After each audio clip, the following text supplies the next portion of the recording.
so here's I hope you guys liked it. We had a lot of fun with this look. I love steampunk, I love skulls, you know I love skulls. So why not just smush them all together and make something out of that? Hello lovelies. So I am putting a black circle around my eye, as you can see, with black water-based body paints. And this is a lot harder than you think. Drawing a circle for me in a straight line is harder than painting a portrait. Now I'm adding another black circle around the outside of that black circle. These are going to turn into my gear-looking eye holes, I guess is what you would call them. Now I'm going to go ahead and figure out what shape I want the black space to be on my nose.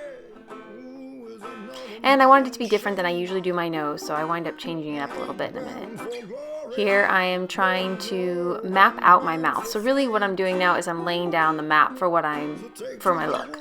So it looks a little crazy when you're first getting started, but you got to kind of balance everything and make sure it's all even.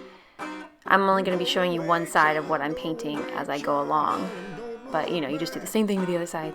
Here I'm starting to make the gear shape around my eye. This was easier than drawing a circle. That's how hard it is for me to draw a circle. So just go in there, and you know, you can totally use a stencil for this or something. You can cut one out. You just, you know, I never do that. I really should do these things, but I just don't. I am more comfortable freehanding things for some reason. Straight from the foe, and the perish will perish by death's cruel hand. Now I'm going to start mapping out where my teeth are going to be and the size and shape.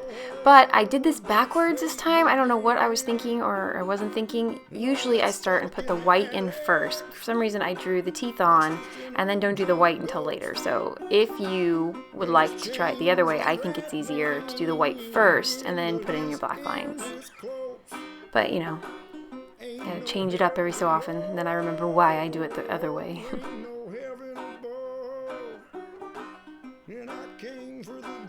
And here I'm just sculpting out more of what the cheekbone's going to look like. I have the hardest time getting both sides of the face even.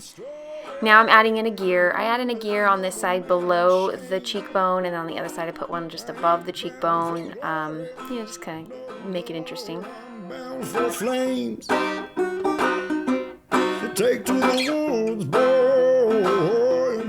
And then I attempted to put a gear on my forehead, but it didn't come out very good. Like I said, stencils. There's probably a gear stencil you can buy and it would work. Or you could probably buy a set of different size gear stencils. I just haven't done that. And I love steampunk style stuff and I don't know why I haven't bought those stencils. So here I'm adding another gear. So you want enough detail. Oh, my alarm, sorry. So you want enough detail to make it interesting, but not so much that it's too busy and the eye doesn't know where to go. Here I'm adding just a seam, and I'm going to add some rivets, I think is what they're called, like little bolt-looking things. I'm going to add those around the mouth and around the nose as well. Just, you know, to make it interesting, give it some detail, but not so much detail that you lose what's going on. Just putting some holes in my gears. So I think this is what a gear looks like, right?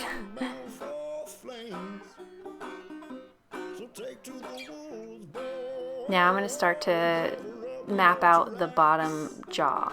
I wanted to leave some bone down there, make it look more three-dimensional. So I'm drawing it out, shaping my jaw. It's really cool because you can give a completely different shape to your jaw. Like I made my jaw protrude just by bringing it up before you get to the jaw there. And I gave myself a little butt chin. It's really cool.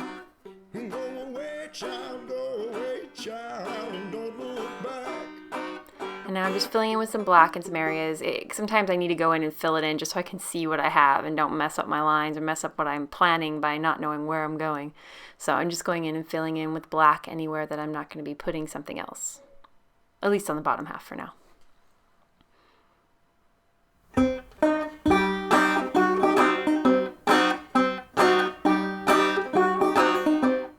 Here I'm going ahead and drawing a seam-like line around the nose so that I can add those rivets or bolts. If there's another word for those, I think it's rivets or something like that.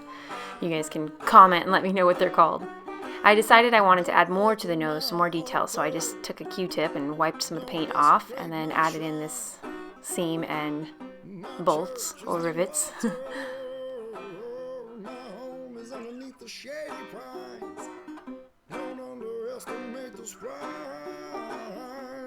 This tickled so bad. I had to sneeze like 5 times. I was so ticklish on my nose with this tiny little pointy brush. Ugh. Now I know how my poor clients have felt, because I've been using these a lot, and I've noticed that a lot of people are having trouble when I'm painting their nose, and they're like, oh, it tickles so bad. Their eyes will start watering, they have to sneeze, they want to itch. I totally know now. Here I'm taking just a ultra white setting powder and highlighting parts of the bone that I want to be brighter, because I didn't do a white face, so I do still want the bone to be light. Now I'm finally painting in the white on the teeth. This would have been a lot easier and a lot cleaner if I had done it before I put the black around the teeth or the shape. So I highly recommend doing the white first. I'm not sure, I don't know. I just wasn't paying attention. And now I'm shading my bottom, my jaw, not my bottom, but my jaw, giving it a little bit of dimension, making my butt chin really sexy. Taking some of that, I'm doing this with brown eyeshadow, by the way, sorry. And then I'm going and taking the brown eyeshadow and dingying up the teeth. I don't want them to be too brilliant. I want them to look kind of dingy and old. And now, I don't know if you've ever seen metal like on a boat or something, and it always has rust kind of running down from the bolts. And that's what I was doing there on the chin. Quickly, I'm laying down a dark brown transition color on the eyelids, and then I decided to jump down and shade more on the skull cheekbones. I jump around like that. Going back in under the eye with the brown, and now I'm putting down a gunmetal gray color, really dark gray, all the way around the inside of the circle. And now I'm going to use that orange color right along the eye and kind of radiate it out from the center, from the inside corner of the eye. And I'm putting it on really thick and dark because it does lighten up and we blend it out, so it's okay to go heavy on that.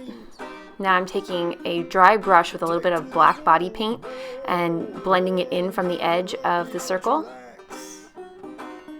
And then I'm going to go ahead and take a black eyeshadow and blend that out even further, transitioning it into the center of the eye. So just blend, blend, blend, blend, blend.